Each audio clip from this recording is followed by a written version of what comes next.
வணக்கம். இது ஜெர்மனியில இருந்து நான் பேசுறேன். இது எங்கள் வீட்டு தோட்டம், கருவேப்பிலை. வீட்டுக்குள்ள தோட்டம். இது கருவேப்பிலை கண்டு. இந்த 3 கண்டும் நாங்கள் தாய் கண்டுல இருந்து குட்டி போட்டு வந்து வளர்த்தோம். இதுல இருந்து குட்டி போட்டதுதான் இந்த சின்ன கண்டு. ஆனா தாய் மரம் பட்டு போச்சு. ஆனால் இந்தியால போன வருஷம் கொண்டு வந்த மரம் இது. ஆனா இலைய பாருங்க, நல்ல பெருசு, வாசமும் நல்ல பயங்கரமா வாசம். இதோட பூ மல்லிகைப்பூ தோத்துரும், அவ்வளவு வாசமா இருந்தது. பக்கத்துல பட்டிக்கண்டு.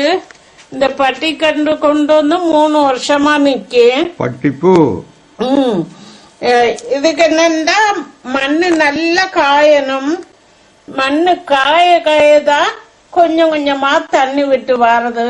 நிறைய தண்ணி விடக்கூடாது, நிறைய போடக்கூடாது. பூக்கண்டுகளுக்கு வாங்குற மண்ணு கொஞ்சம் பழசா போயிட்டா எல்லாம் மேலால அருகா எடுத்து போட்டு புது மண்ணு போடலாம். எல்லாம் பூக்கண்டு மண்ணு தான் போட்டு வளர்க்க.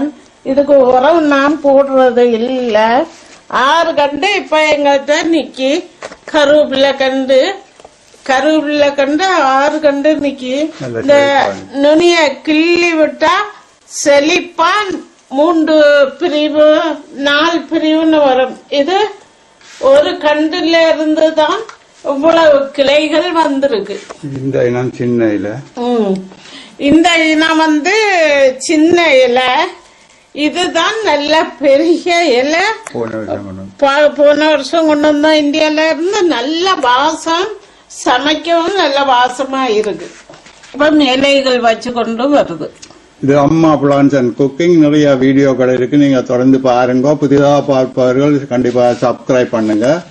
கண்டிப்பாக மற்றவர்களோட நீங்கள் இதை பகிர்ந்து கொள்ளுங்கள், ஷேர் பண்ணுங்கள், லைக் பண்ணுங்கள். அப்பொழுது உங்கள் மணி வட்டினருக்கா தட்டி போட்டிருங்கள். அப்ப நாங்கள் போடுற வீடியோக்கள் எல்லாம் உங்களுக்கு வந்து கொண்டிருக்கும். நீங்கள் சப்ஸ்கிரைப் பண்ணினா தான் எங்களுக்கும் உற்சாகமா இருக்கும்.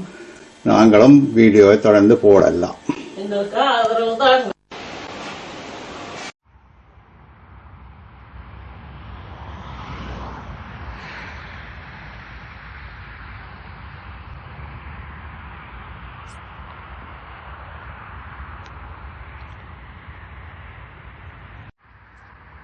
இது ஒரு பாரிய